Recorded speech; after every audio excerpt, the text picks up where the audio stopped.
Mass മോട്ടോഴ്സിൽ നിന്നാണ് hero ഹോണ്ടയുടെ passion plus ആണ് വണ്ടി. നമുക്ക് ജനറൽ സർവീസാണ് മെയിനായിട്ട് പറഞ്ഞേക്കുന്നത്. അപ്പോൾ ഞാൻ അതിൻ്റെ വർക്കുമായി ബന്ധപ്പെട്ട് വണ്ടി വർക്കിന് കയറ്റിയിട്ടുണ്ട്. അപ്പോൾ ഫ്രണ്ട് ഫോർക്കിൻ്റെ ഓയിൽ സീലൊക്കെ മാറ്റേഴ്സ് പറഞ്ഞിട്ടുണ്ട്. അതേപോലെ എഞ്ചിൻ ഓയിൽ മാറ്റാം, ബാറ്ററി മാറ്റി പുതിയത് വയ്ക്കുക, general service, water service, full ചെക്കപ്പാണ് പറഞ്ഞത് കേട്ടോ. അപ്പോൾ നമ്മൾ വണ്ടി വർക്കിന് കയറ്റി ഓടിച്ചു നോക്കി വണ്ടി വർക്കിന് കയറ്റി അതിൻ്റെ ബാക്ക് ബ്രേക്കിൻ്റെ ഭാഗമൊക്കെ നമ്മൾ ചെക്ക് ചെയ്യാൻ വേണ്ടി അയച്ചതാണ്.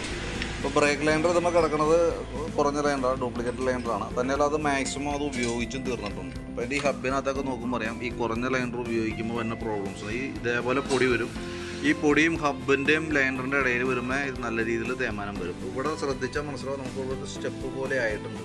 അപ്പോൾ തൽക്കാലം നമ്മൾ വേറെ ഒന്നും ചെയ്യാനൊക്കെ ഉണ്ട്, ഫുള്ളായിട്ടൊന്ന് ക്ലീൻ ചെയ്യുക, വാട്ടർ പേപ്പർ ഇട്ടൊന്ന് പിടിച്ച്, അതായത് സാൻഡ് പേപ്പർ യൂസ് ചെയ്ത് ഫുള്ളായിട്ട് ക്ലീൻ ചെയ്തതിന് ശേഷം ബ്രേക്ക് ഷൂ മാറ്റി പുതിയ ലൈൻഡർ ഇടാം, കമ്പനി ലൈൻഡർ ഇടാം.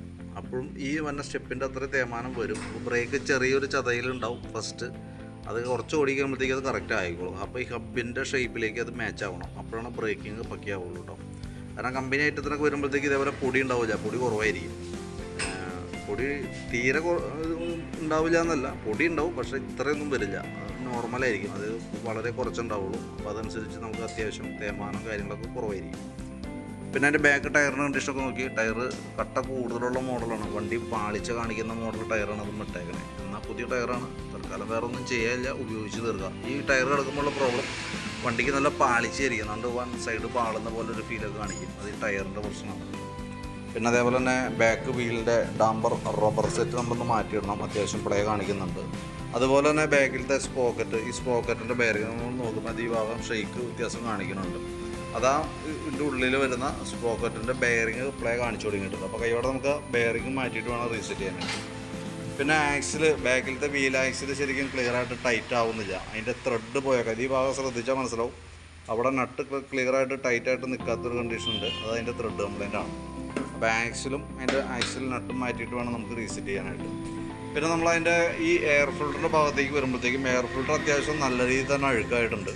തന്നെയല്ല ഈ എയർ ഫിൽറ്ററിൻ്റെ ഈ ഹോൾഡർ അസംബ്ലി, ഇതിപ്പോൾ നമ്മൾ നോക്കുമ്പോൾ ഈ ഭാഗമൊക്കെ അത്യാവശ്യം തുരുമ്പ് വരെ ഇട്ടിട്ട് മൊത്തത്തിൽ എയർ ബ്ലോക്കായൊരു സിറ്റുവേഷനിലാണ് കിടക്കുന്നത് കേട്ടോ.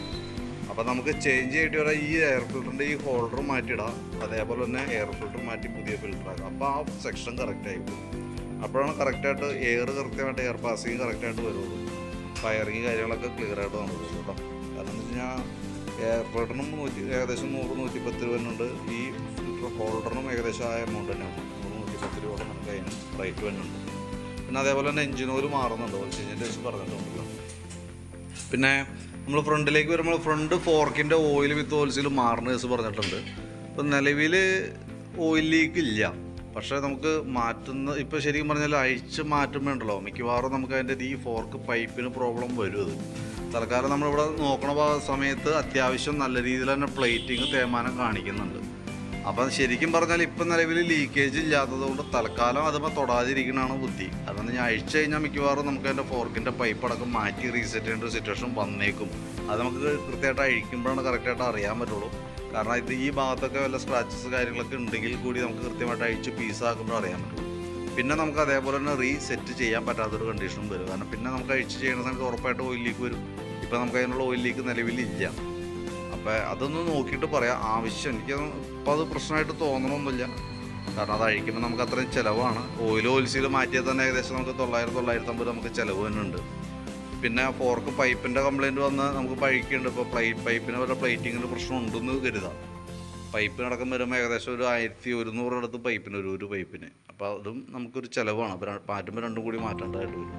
അപ്പോൾ അത് ആലോചിച്ചിട്ട് ചെയ്താൽ മതി. കാരണം എന്താ വെച്ചാൽ നമുക്ക് ചെയ്യണമെങ്കിൽ ചെയ്യാം, പക്ഷേ പ്രോബ്ലം എന്താ വെച്ചാൽ നമുക്കിപ്പോൾ അത് വേറെ പ്രശ്നമില്ലാത്തത് കൊണ്ട് ജസ്റ്റ് ഞാൻ ഒരു സജഷൻ പറഞ്ഞു എന്നുള്ളൂ കേട്ടോ. പിന്നെ അതുപോലെ തന്നെ ഫ്രണ്ടിലെ ബ്രേക്കിൻ്റെ കേബിൾ ഓൾറെഡി കംപ്ലയിൻ്റ് ഉണ്ട്, ടൈറ്റായ ഒരു അവസ്ഥയിൽ നിൽക്കുന്നുണ്ട്. അതേപോലെ തന്നെ നമ്മൾ ബാക്കിലത്തെ വീല് കാര്യങ്ങളൊക്കെ അഴിച്ചേക്കണമുണ്ട്. അതിന് ശേഷം നമ്മൾ ഫ്രണ്ടും കൂടി അഴിച്ച് ബ്രേക്കിൻ്റെ കണ്ടീഷനൊക്കെ നോക്കിയിട്ട് അതിൻ്റെ ഡീറ്റെയിൽസും കൂടി ഒന്ന് അപ്ഡേറ്റ് ചെയ്യാം. പിന്നെ മീറ്ററൊക്കെ ഓൾറെഡി മീറ്റർ കേബിളൊക്കെ വിടിയിച്ചിട്ടാണ്. അപ്പോൾ അതാണ് തൽക്കാലം മീറ്റർ ഇപ്പോൾ ഉപയോഗിക്കാണ്ടിരുന്നത് കൊണ്ട് തന്നെ മീറ്റർ സ്റ്റക്കായിട്ടുണ്ടാവും. അപ്പോൾ തൽക്കാലം നമുക്കത് ഡിസ്റ്റർബ് ചെയ്യേണ്ട, അത് ആ രീതിയിൽ തന്നെ നിൽക്കുന്നത്.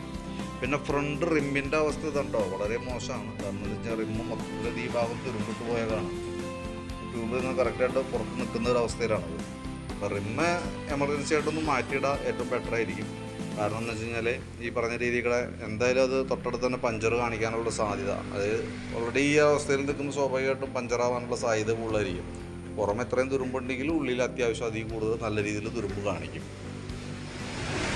പിന്നെ നമുക്ക് പറഞ്ഞത് വേറെ ബാറ്ററി സെറ്റ് ചെയ്യണേഴ്സ് പറഞ്ഞേ. അപ്പോൾ ബാറ്ററി നമുക്ക് ഈ മോഡൽ വരാം. അപ്പോൾ ഇത് പഴയ മോഡലാണ്. നമുക്കതിന് 2.5 2.5 അതിൻ്റെ ആംബിയർ വരാം ബാറ്ററിയുടെ. അപ്പോൾ ഇത് പഴക്കമുള്ളത് കൊണ്ട് തന്നെ അത് എനിക്ക് തോന്നുന്നു അത് അത്ര സക്സസ് ആവാൻ സാധ്യത കുറവാണ്. കാരണം എന്ന് വെച്ചാൽ നമ്മളിപ്പോൾ ബാറ്ററി മേടിച്ച് വെക്കുന്ന സമയത്ത് പുതിയ ബാറ്ററി ആയിരിക്കുമ്പോൾ ഓൾറെഡി ബാക്കിയത്തെ ഫങ്ഷൻസൊക്കെ കറക്റ്റായിട്ട് വർക്ക് ചെയ്യും. കാരണം എന്ന് വെച്ചാൽ വണ്ടിമേന്ന് ബാറ്ററി ചാർജിൽ നിന്ന് കയറുന്ന അളവിലൊക്കെ വേരിയേഷൻ വരാൻ സാധ്യതയുണ്ട്. പഴക്കമുള്ള വണ്ടികൾ ഒട്ടുമിക്ക വണ്ടികളും കാണുന്ന ഒരു പ്രശ്നമാണ്. അപ്പോൾ അത് ശരിക്കും പറഞ്ഞു കഴിഞ്ഞാൽ പിന്നെ അത് ക്ലിയർ ചെയ്യാനായിട്ട് നമ്മൾ റെക്ടിഫയർ യൂണിറ്റ് ചിലപ്പോൾ ഒരു വർഷം മാറ്റേണ്ടി വരും. അതല്ലെങ്കിൽ ലൈറ്റർ കോയിൽ നമുക്ക് മാറ്റി പിടിപ്പിക്കേണ്ട സിറ്റുവേഷനൊക്കെ വന്നേക്കും.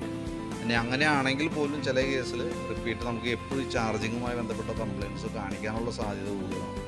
ഇനി അതല്ലാന്നുണ്ടെങ്കിൽ നമുക്ക് ലോ കോസ്റ്റിൽ നമുക്ക് ചെയ്യാൻ പറ്റുന്ന ഒരു കൺവെർട്ടർ യൂണിറ്റ് കൊടുക്കാം. അതായത് ബാറ്ററി ഇപ്പോൾ വണ്ടിമേന്ന് പ്രൊഡ്യൂസ് ചെയ്യുന്ന ആ AC കറണ്ടിനെ DC-യിലേക്ക് കൺവേർട്ട് ചെയ്താൽ നമുക്ക് ഈ പറയുന്ന ഹോൺ ഇൻഡിക്കേറ്ററൊക്കെ വർക്ക് ചെയ്യാനുള്ള ഒരു പവർ അതിനകത്ത് കിട്ടും. അത് ഓൾറെഡി നമുക്ക് വണ്ടി സ്റ്റാർട്ട് ചെയ്യുമ്പോൾ എൻജിൻ സ്റ്റാർട്ടിങ് ആണെങ്കിൽ മാത്രമാണ് കിട്ടുള്ളൂ എന്നുള്ളൂ. അല്ലാത്തപ്പോൾ നമുക്ക് ഉപയോഗിക്കാൻ പറ്റില്ല. എൻജിൻ സ്റ്റാർട്ട് ആവുന്ന സമയത്തൊന്ന് ജസ്റ്റ് ഒന്ന് റേസ് ആക്കി പിടിച്ചാൽ ഈ റേസ് ഓടുന്ന സമയത്തുള്ളൂ വണ്ടി നമുക്ക് ഹോൺ ഇൻഡിക്കേറ്ററൊക്കെ ആവശ്യമായിട്ട് വരാം. ഓടുന്ന സമയത്തൊക്കെ ക്ലിയർ ആയിട്ട് അത് വർക്ക് ചെയ്തോളൂ. അതായിരിക്കും കുറച്ചുകൂടി ബെറ്റർ. ഇനി അതല്ല ബാറ്ററി വെക്കണമെന്നുണ്ടെങ്കിൽ അത് പറയാം. നമുക്ക് അതനുസരിച്ച് നമുക്ക് ബാറ്ററി അറേഞ്ച് ചെയ്ത് വെക്കാവുന്നതാണ്. പിന്നെ ബാക്കിലത്തെ ഇൻഡിക്കേറ്ററുകൾ വർക്കിംഗ് അല്ല കറക്റ്റായിട്ട്. അത് ഇരിക്കുന്നത് ഡ്യൂപ്ലിക്കേറ്റ് ഇൻഡിക്കേറ്റർ തന്നെയാണ്. നമുക്ക് മാക്സിമം ട്രൈ ചെയ്ത് നോക്കാം റെഡി ആക്കാൻ പറ്റുന്നുണ്ട്. കാരണം ഇതിൻ്റെ പ്രോബ്ലം എന്ന് വെച്ചാൽ ഇത് അഴിക്കുന്ന സമയത്ത് കുട്ടി പോരുള്ളൂ.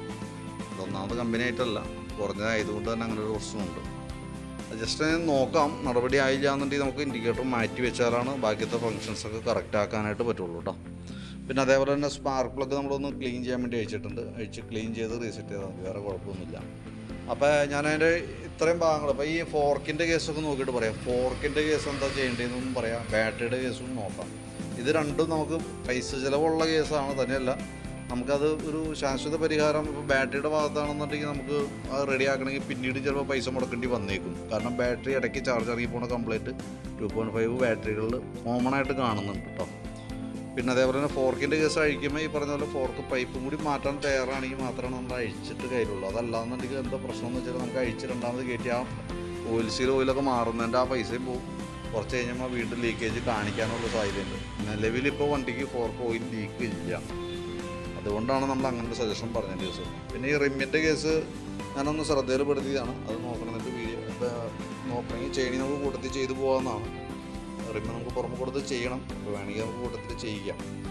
അപ്പോൾ എന്തായാലും വീഡിയോ കണ്ടു കഴിയുമ്പോൾ നോക്കിയിട്ടൊന്ന് പറയാം. അത് ഏതൊക്കെ രീതിയിലാണ് നമ്മൾ ചെയ്യേണ്ടതെന്ന് പറയുകയാണെങ്കിൽ അതനുസരിച്ചിട്ട് നമ്മളൊരു എസ്റ്റിമേറ്റ് ഒന്ന് പ്രിപ്പയർ ചെയ്യാം. എന്നിട്ട് അതിൻ്റെ ഡീറ്റെയിൽസ് വാട്സാപ്പിലേക്ക് ഇടാം. അപ്പോൾ നമുക്ക് ഏകദേശം എത്ര ചിലവ് വരുന്ന ഒരു ഐഡിയ കിട്ടും. അതനുസരിച്ച് നമുക്ക് വർക്ക് കംപ്ലീറ്റ് ചെയ്യാം കേട്ടോ. അപ്പോൾ വാട്സാപ്പിലേക്ക് അതിൻ്റെ ഡീറ്റെയിൽസ് ഇട്ടേക്കാം. വീഡിയോ കണ്ടു കഴിയുമ്പോൾ നോക്കിയിട്ടൊന്ന് റിപ്ലൈ ഇട്ടേരെ. അതനുസരിച്ച് നമുക്ക് ചെയ്യാം. ഓക്കെ.